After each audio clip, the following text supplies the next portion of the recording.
So originally, this video was gonna be like a Ant-Man Quantumania review video, but after I was thinking about, it, I realized that I'll just save you guys the time. Ant-Man Quantumania was mid sauce. It was like ordering fresh fries from McDonald's, and they were like lukewarm.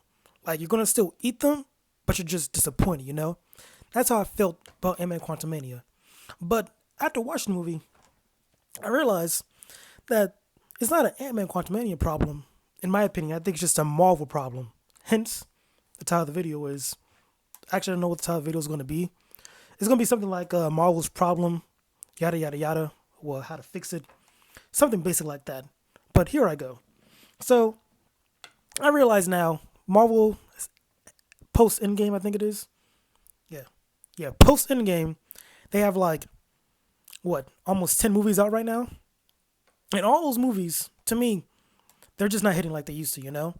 And the reason why, I think it's obvious, or not super obvious, but I think it's kind of obvious, that is because there's no overarching story.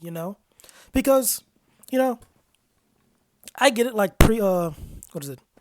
Yeah, pre-Endgame, Infinity War, all that stuff, it was a build-up, You had like the build-up to Thanos, all that stuff. That's great. However, there were some movies that were just like, one-offs, that like, let me think. Black Panther is a good example. We first saw Black Panther in Civil War, good time. Then they gave him his own movie, right?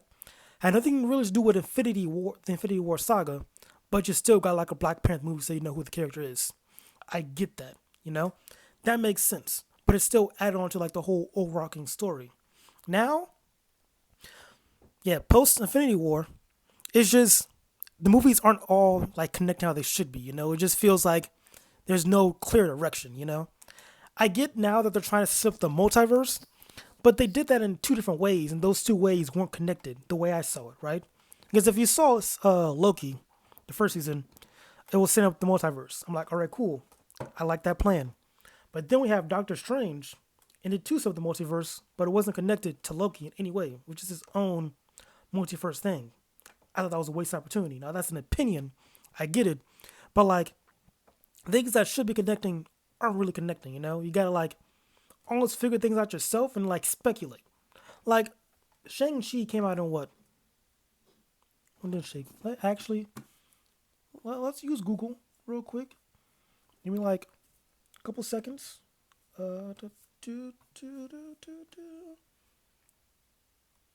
Shang-Chi.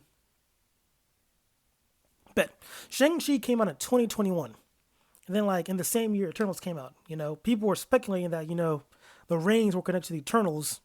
But we got no confirmation, I get they're trying to, like, have some things hidden.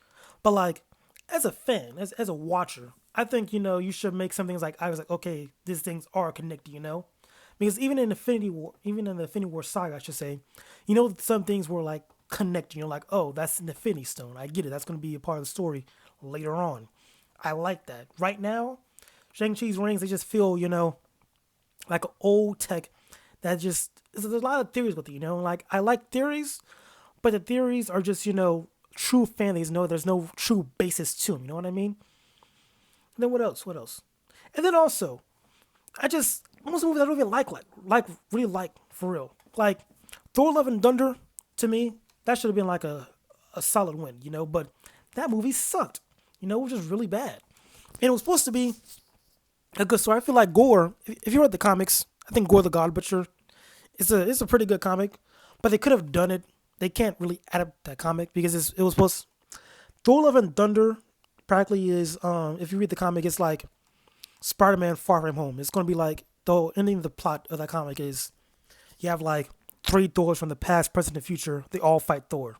That's the ending battle. Obviously, Marvel's not gonna do something like that. That's a bit much.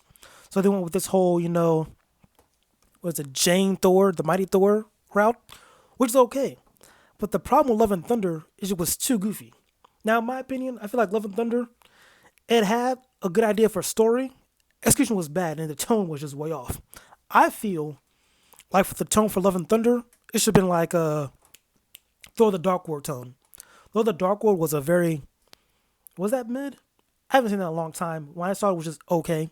I feel like the tone was decent, just the story was just bad. That's what I will say. And then we moved to the future now. Like that was just 2022. We're in 2023. We're going to have Ant-Man and the Wasp: Quantumania, which I just told you already was just not that great. I'm going to have Guardians of the Galaxy and the Marvels. Now, I might see Guardians of the Galaxy this weekend. I'm hoping it's good. I'm seeing some reviews, and people are saying it's a pretty great movie. So I hope so. But also wanted to set me something up, give me some overarching story that I could connect to. Because with Quantumania, I had to go back to that again. Like they were setting up Kang, right? And I think Kang is a good idea. He's a great villain. However, if you watch the news, the actor for Kang is in some heavy drama, so I don't know what they're gonna do with him. But spoilers, kind of. The ending credits scene from Quantumania showed Loki, so they're gonna have Quantumania set up season 2 for Loki. I'm okay with that. They're setting something up for something else with the post credit scenes, what they should be doing. Also, this is more like a rant. I'm realizing that now. I'm sorry, I'm just rambling, but let me ramble. Also, I'm realizing like these new movies now. It's just the post credit scenes or end credit scenes. They're not, again, they're just like almost fan service. They're not really giving me something useful. I think the only kind of useful one, I was like, okay, I can't wait to see what that means. Was what Doctor Strange, Multiverse of Madness with what's he face, with him meeting Shorty. I got Shorty's name. I'm sorry, but he met the girl at the end of the movie, and they're going to this little dimension hole. That's cool. Wonder what they're gonna do. I like that. Quantumania, set up season 2 of Loki. Okay. Black Panther: Wakanda Forever didn't set up anything. It was just it was a trippy movie, so I get that. But still, I'll let that one slide. Eternals, what they showed, Thanos' brother, I think. Yeah, that's all they. Was it Thanos' brother? I think so. It was just a lot of just stuff that's just throwing out there, just throwing stuff on the wall, hoping something sticks. That's what I'm seeing right now from the movie, or from Marvel right now. So really, all I want is for them to figure out what they want to do. Like, what's the overarching story? I gave multiverse. It's what they're planning to do so they can do more things. But make it make sense for me. Because right now, I feel a bit lost. I don't know what you guys want to do. And that's a problem. I enjoy one-off movies, but also I want there to be some cohesiveness with these movies, because that's what Pre's Marvel was all about. That was like, it was a universe, but it was a cohesive universe. Right now, it just feels like one-shots, and I don't really appreciate that, to be honest. Well, yeah, that was my rant. That was my rant. I hope you guys enjoy this. I'm excited for Guardians of the Galaxy. The Marvels look decent. I have high hopes for that. Again, and just hopefully they give me something with the post-credit scenes, something that connects everything together. New villains, something like that. Fingers crossed for Fantastic Four soon. I need Galactus, all that good stuff.